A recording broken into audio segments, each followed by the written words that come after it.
Hi friends, இப்போ நம்ம பார்க்க போகிறது கிரெடிட் கார்டுடைய தொல்லைகள் தான். இப்போ பேங்க் சைட்லேருந்து பார்த்தீங்கன்னா நிறைய ஏஜென்ட் வச்சுருப்பாங்க.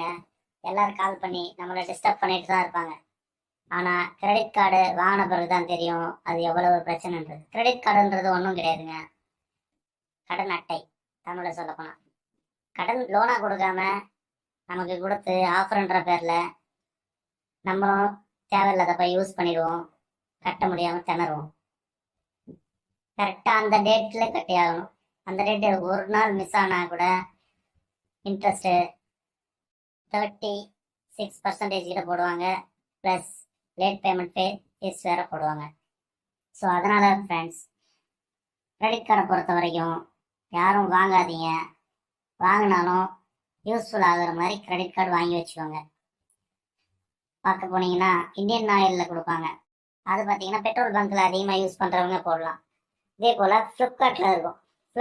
ஃப்ளிப்கார்ட்டில் இருக்கும் கார்டு, அதை வேணால் வாங்கலாம். இயர்லி 500 ப்ளஸ் ஜிஎஸ்டி சார்ஜ் பண்ணுவாங்க, 600. ஆனால் பார்த்தீங்கன்னா ஃப்ளிப்கார்ட்டில் அதிகமாக யூஸ் பண்ணுறவங்க ஃப்ளிப்கார்ட் கார்டை தைரியமாக யூஸ் பண்ணலாம். ஏன்னா 5% கேஷ்பேக் எப்போவுமே இருக்கும். உங்களுடைய மாத சம்பளம் எவ்வளவோ அந்த அளவுக்கு லிமிட் இருக்கிற மாதிரி பார்த்து வாங்கிக்கோங்க. இதுதான் பெட்டர் அட்வைஸ். இன்னும் ஏதாவது சந்தேகங்கள் இருந்தால் எங்கிட்ட கேளுங்க, நான் சொல்கிறேன். Thanks for watching my videos. Thank you.